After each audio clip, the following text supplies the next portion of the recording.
Je fais une capsule aujourd'hui consacrée au programme libertarien de Xavier Milei en Argentine, qui est arrivé premier à la primaire de l'élection présidentielle en Argentine et qui propose un certain nombre de mesures. Ça tombe bien, il se trouve que vous savez que je suis en train d'écrire un livre qui s'appellera Traité du monde d'après et qui reprend l'essentiel de ce programme. En tout cas, il se trouve que je ne connaissais pas Milei avant d'avoir commencé ce livre et avant d'en avoir rédigé le plan et les idées principales, mais il se trouve que ce qu'il y aura dans le traité du monde d'après est très proche du programme de Javier Milei, et donc je vais vous en parler aujourd'hui pour répondre à ceux qui, dans le cadre des vidéos précédentes que j'ai faites sur le Frexit, m'ont dit « mais monsieur, vous n'avez aucune chance de gagner les élections avec votre programme qui est très impopulaire ». Alors d'abord, je précise que je ne me présente pas aux élections et que je ne propose pas un programme politique, mais enfin je voudrais souligner que un pays comme l'Argentine peut tout à fait promouvoir à 30% en tête de tous les candidats un programme qui ressemble à ce que j'ai dit par exemple dans ma vidéo sur la réindustrialisation.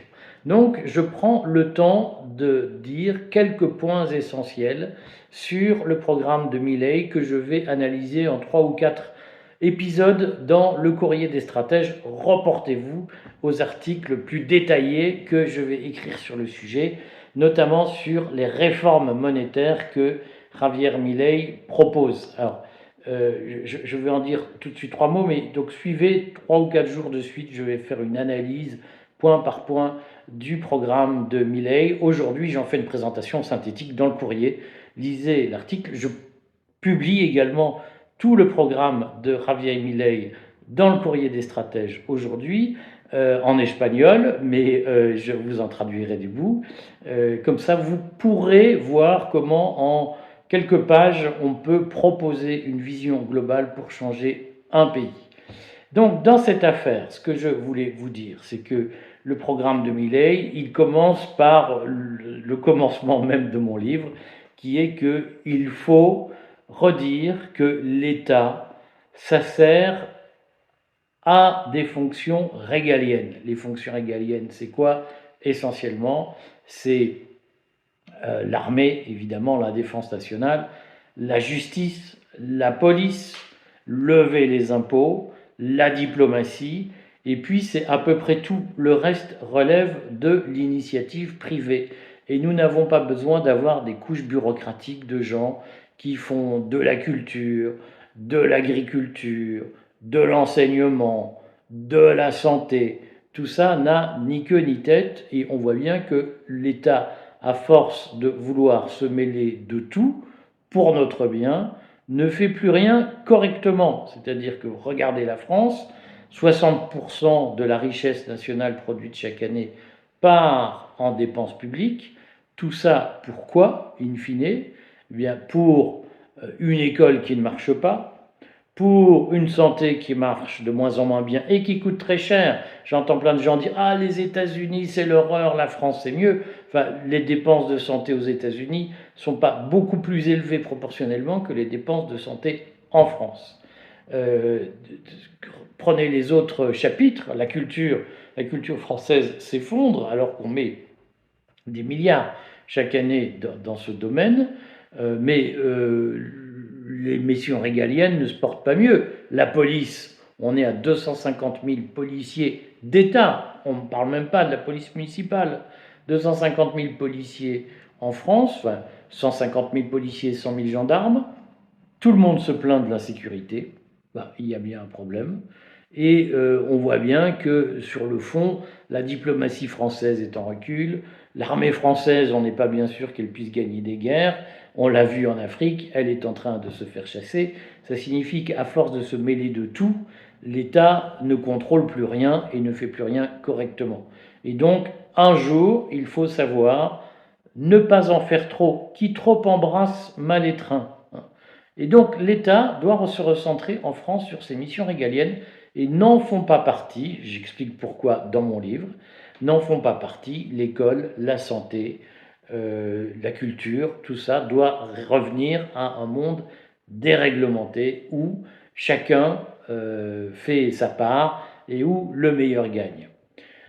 Mais Javier Milei va plus loin et propose quelque chose. Je consacrerai tout un article demain, je pense, à la politique monétaire proposée par Javier Milei. D'abord, il propose la suppression de la Banque centrale argentine. Ensuite, il pose un principe que j'adore. Alors vraiment, je me dis, et le mec, c'est marrant, c'est dans mon livre, hein.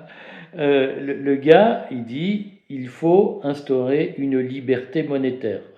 Donc je vois, il y a plein de gens qui nous disent, au contraire, il faut une dictature monétaire avec un État qui contrôle tout, parce que la démocratie, c'est ça. Et moi, je leur dis toujours, ben, est-ce que vous voulez aller négocier le prêt pour acheter votre maison auprès du maire, de votre maire, ou auprès du préfet?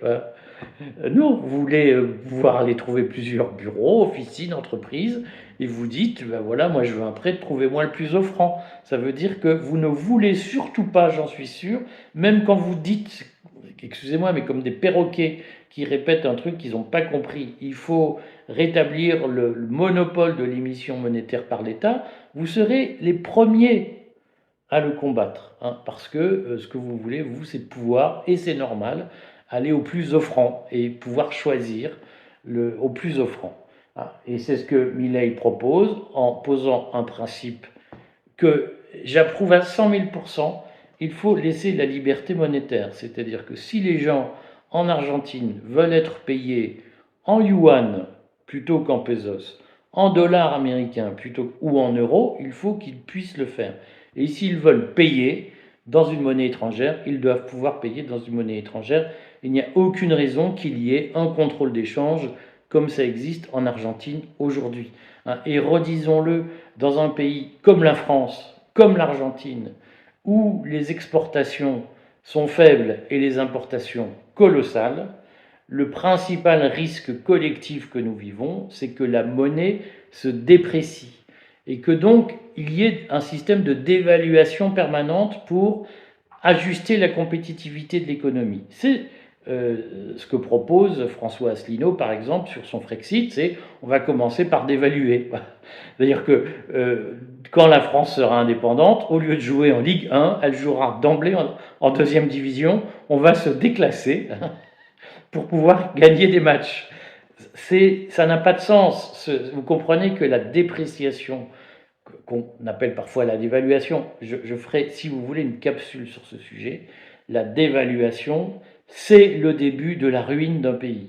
C'est-à-dire dire, pour pouvoir vendre à l'étranger, nous dévaluerons régulièrement notre monnaie.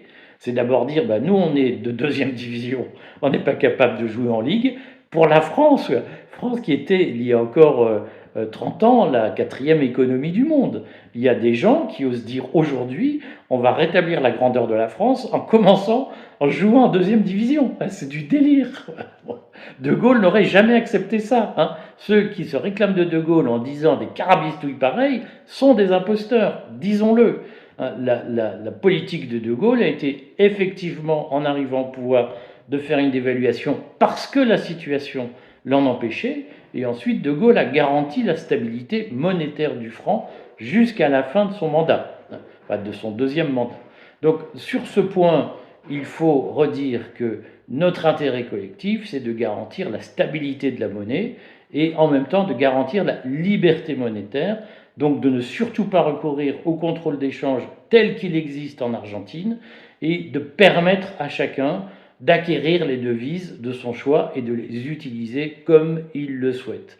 Javier Milei propose tout cela, il propose la suppression de la Banque centrale argentine. Vous aurez noté que au lendemain de sa victoire aux primaires, la Banque centrale argentine a d'emblée dévalué le pesos de 18% pour déstabiliser Javier Milei. Ça vous donne une idée de la violence du combat qu'il faudra mener pour rétablir la grandeur de nos pays, cette grandeur perdue, mais que nous pouvons reconquérir en faisant des efforts.